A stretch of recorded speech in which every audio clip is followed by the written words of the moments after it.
Hello, it's Chelsea from The Financial Diet, and I want to talk to you really quickly about our amazing, exciting, incredible, influential, iconic, unbeatable studio at TFD, aka our events department. Right now, they're all digital, although hopefully soon they'll be coming back to a live space near you. But every month, the studio at TFD produces several amazing interactive live events, and we have all of our events and more at thefinancialdiet.com/studio.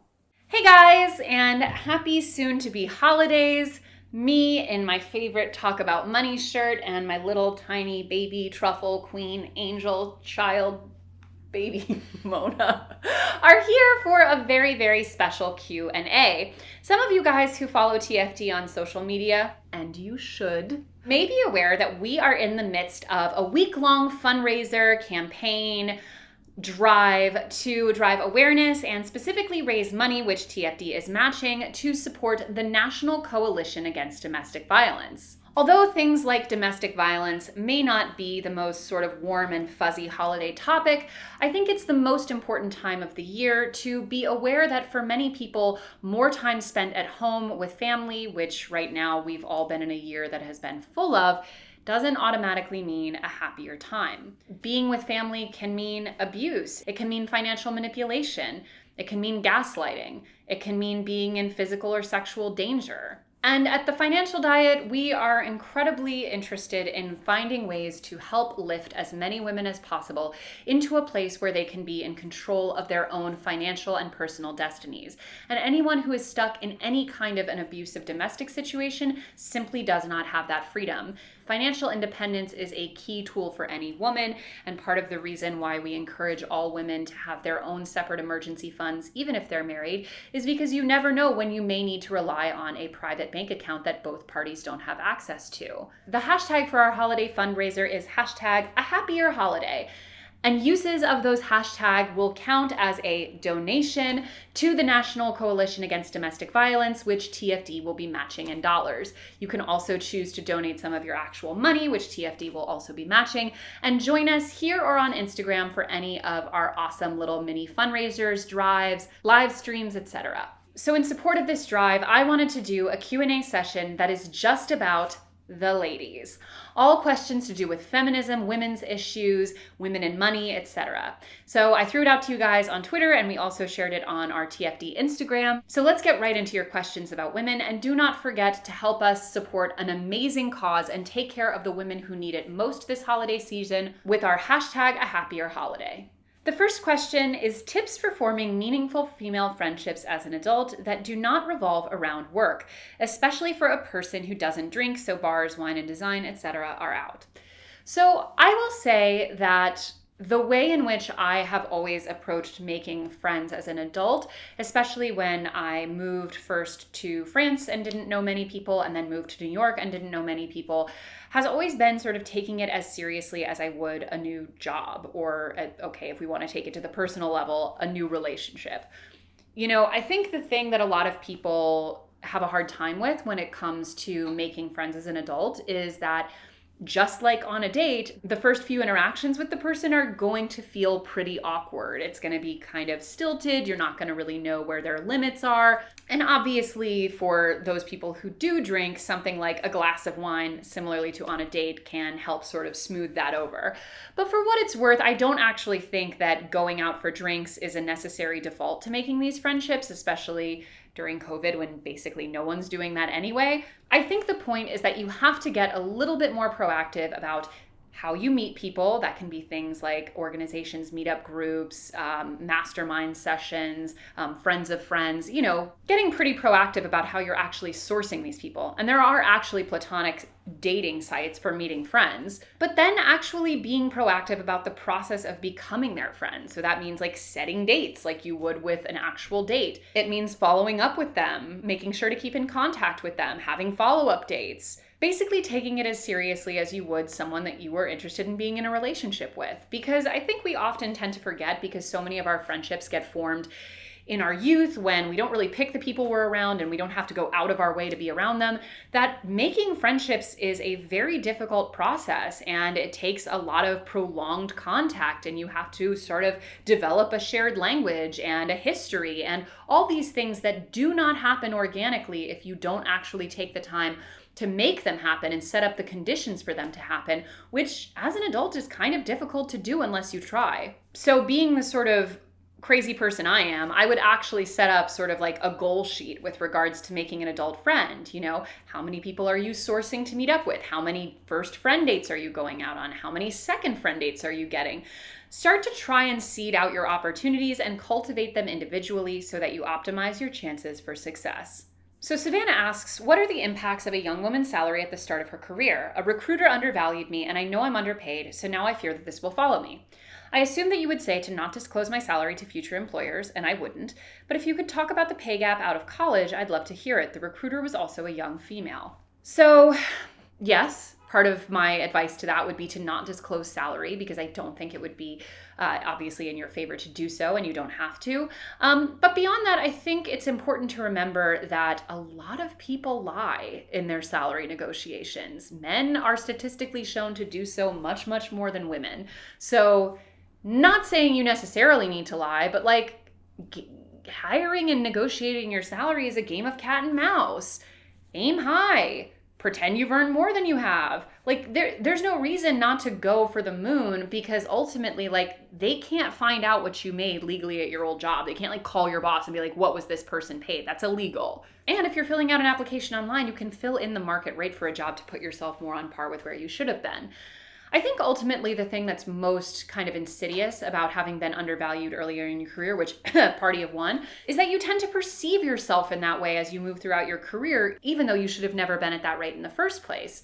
When I left my old media job, I had capped out at $42,000 a year after starting just a little over $35,000. And for a long time, that was sort of my norm. That was my sense of what I deserved.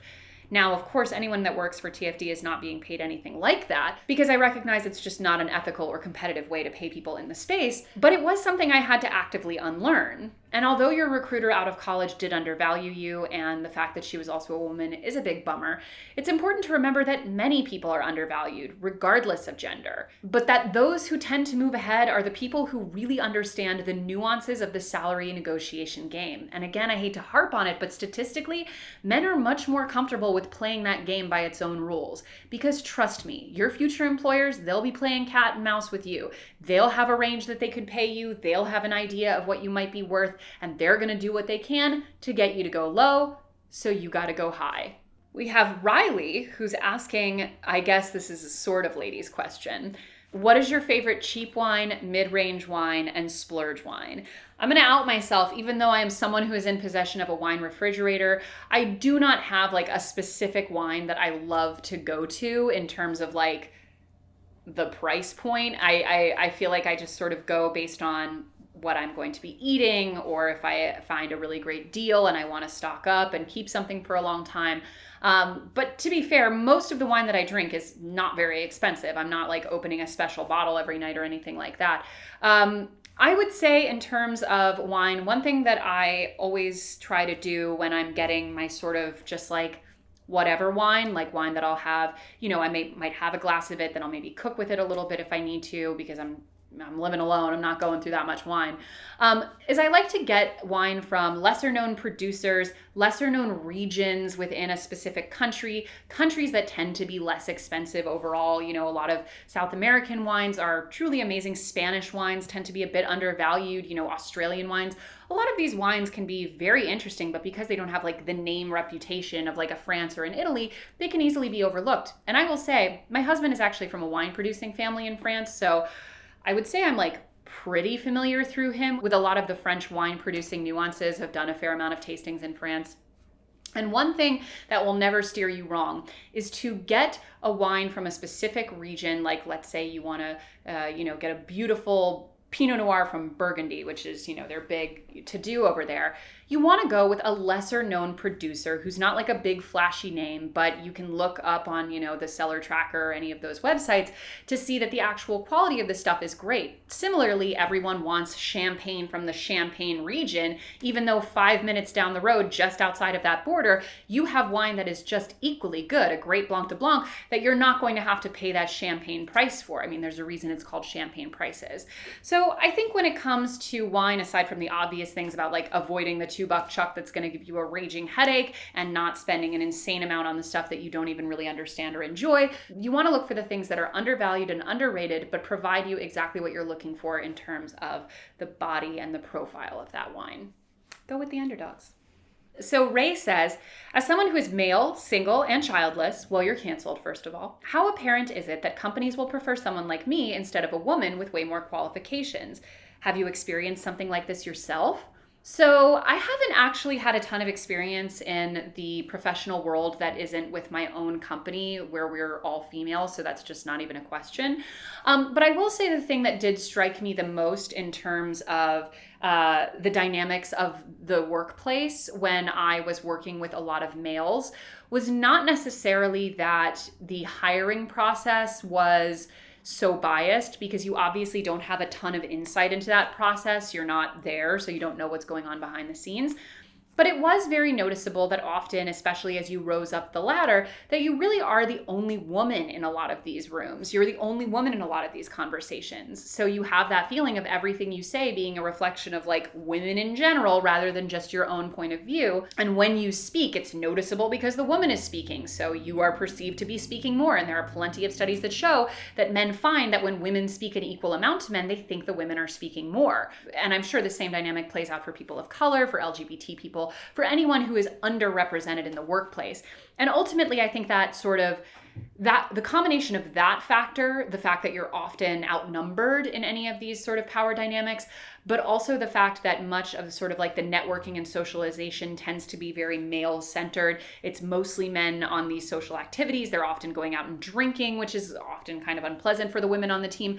These factors sort of collude to make it so that women have a hard time rising up the ladder internally, and that's even before they have children and are often punished by their workplace for becoming mothers, where fathers are actually statistically demonstrated to earn more over their lifetime for becoming dads. So I'm sure that there has been hiring discrimination in my past, or not being weighted the same that a man with lesser qualifications might be, but I think often the most insidious elements of it happen once you're already in the workplace. What are your thoughts on how to address the impact of unemployment due to the pandemic, which is disproportionately impacting immigrant women? So obviously, at its core, this is a policy question, right? Like, this is a question of how we're going to address these inequalities that on an individual level, making modifications in our behavior simply isn't going to solve. I think one of the most interesting things about this pandemic is how early on we learned that just because people are able to do things like go shop, go to restaurants, etc., if a virus is spreading uncontrolled, people are not going to do that in the same way that they did pre-pandemic.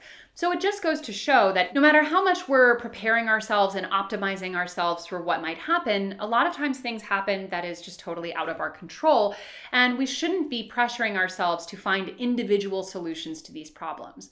The one thing that I will say, though, aside from putting immense pressure on your elected officials who deserve to suffer for how much they've let people suffer themselves, is that if you are in a position to help others, if you are in a position to participate in mutual aid groups, or to help personally support someone in your immediate circles who might be struggling, or in any way help and contribute to the problems that you see around you, if you can afford to do that on a community-oriented level, on a small level, or even doing something like the drive, participating in the drive that we're doing with this domestic violence coalition, which again, that sort of thing really shoots up in bad economic times and around the holidays, do it.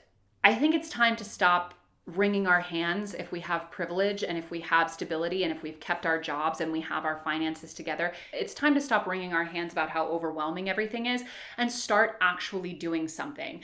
If you have financial stability, there are immense things that you can do in your individual life right now to help the people around you and to help your community. And although obviously at the macro level, the solution to these problems are going to be first and foremost policy oriented, now is the time to stop talking and start helping. The next question is how to approach sexist dress codes in the workplace. For example, required pantyhose, yes, I'm serious, and closed-toed shoes, shoes under 3 inches, and a clearly listed hair and makeup policy that says properly done up are all things that I've seen in the last 6 years. So unfortunately, like with many things in this world, we are in a constant state of negotiation between what we know or feel to be right and want to do for our sense of internal principles and what is expedient for us. Violating your company's dress codes, especially early on in your tenure with that company, is likely to hurt you substantially and to not really help the situation. And I think that is often one of the most difficult things to navigate, because ultimately, how does any of this change without people changing it? But I do think that it is one of the areas where at minimum, you would be better off organizing with some of your fellow employees to see how you can navigate pushing back against that together, rather than just trying to strike it out on your own. Because I do think, unfortunately, that is just one of the areas where the balance between doing what is right and doing what you must to get along is probably going to be a little bit out of kilter. What are some things that you find good about girl boss or lean in feminism? Nothing. No. I think that, like any social movement, things have to come in stages, right? It is rare that you will get a social movement that comes out of sort of the ether in a fully formed, most realized way. I mean, obviously, when we look at, for example, the struggles of the LGBT community to become accepted, to become part of mainstream life, you will see, and this repeats across many, many different social movements, there is an initial movement that prizes or prioritizes the most sort of already acceptable of that subgroup. So in the case of LGBT people, you have cis white gay men who become, faces and primary benefactors of this type of movement. And then often there is a sort of another wave of these movements that will say, well, hey, well, that's not truly liberation, because we're just now adding a few of our sort of social upper crust into mainstream society, but we're not helping all of the people who fit into our umbrella. We're not helping people in poverty. We're not helping the people arguably who need it most. And you start to have a reckoning with a very, very narrow definition of a social movement. Women's movements are no different. Women's movements are a unique social movement because we are the majority of the population. So it is very, very difficult for us to organize along traditional lines that other oppressed groups might organize along. That being said, though, women, as we've seen with feminism, even just in the past 50 years, we've gone through many different waves. We look back at second wave feminism that was, very trans exclusionary, that was often very militantly against certain choices that women might make.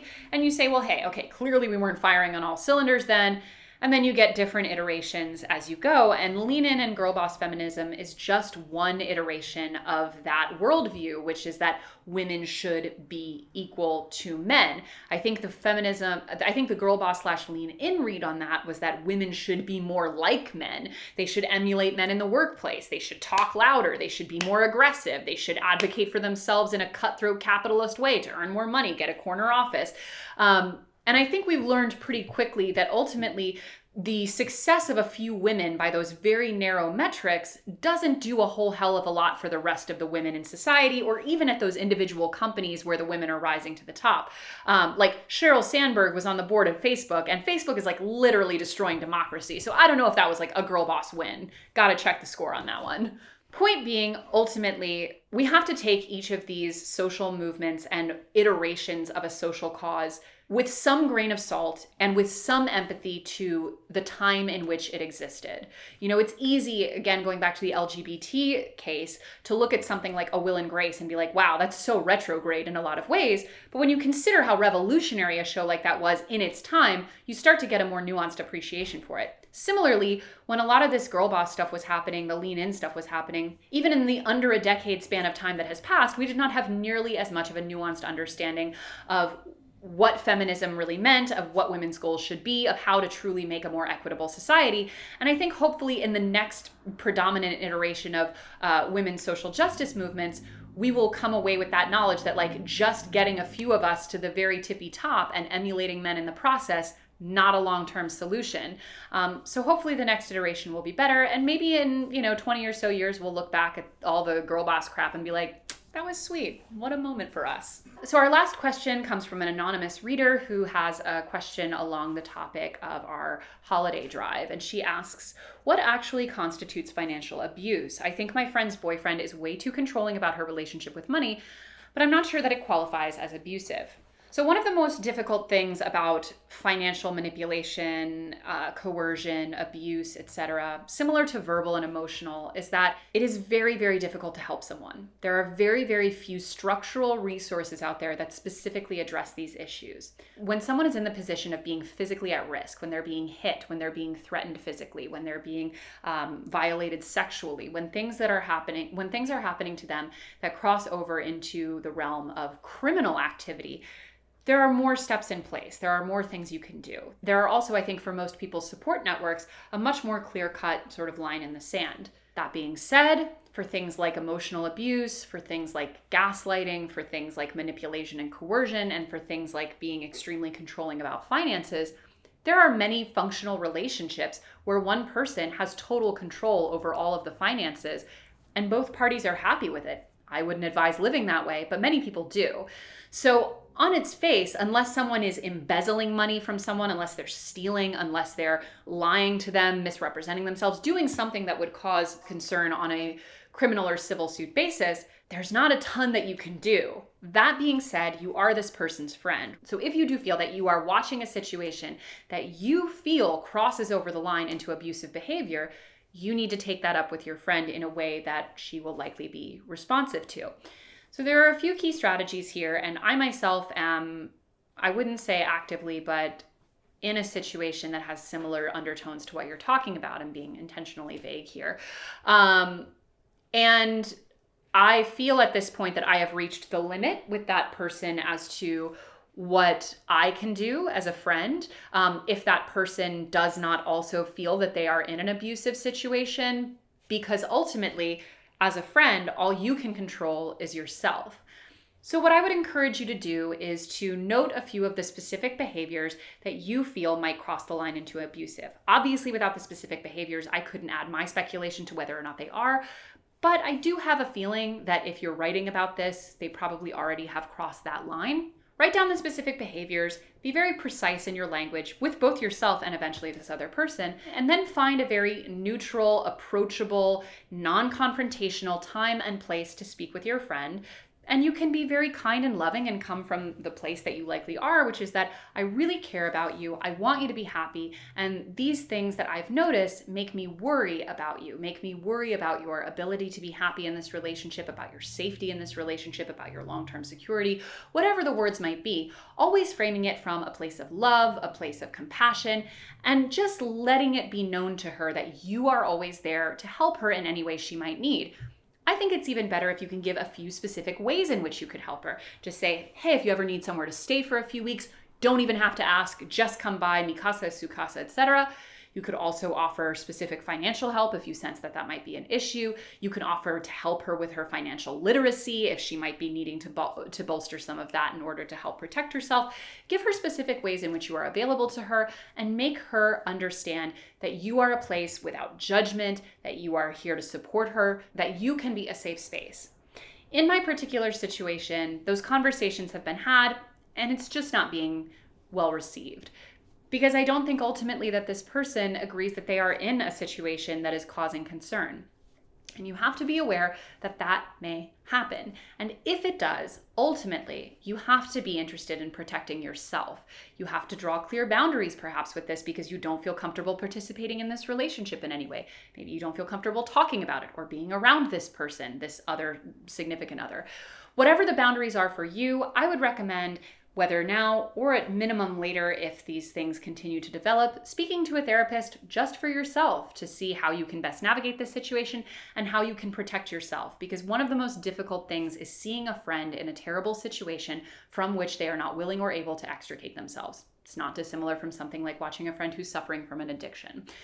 So all I will say is take care of yourself, Put your own gas mask on. It's not a gas mask. Apply your own mask before helping those around you, and take care of yourselves. And if you would like to join us in our, in my opinion, great cause with the National Coalition Against Domestic Violence, please participate with the hashtag AHappierHoliday, or donate, chip in, join the conversation, and be a part of this amazing drive to help women who may be in a terrible situation this holiday season have a slightly happier one. As always, guys, take care of yourselves, and I will see you next week. So do not forget in the meantime to hit the subscribe and join button, and to come back every Monday, Tuesday, and Thursday for new and awesome videos. Ciao.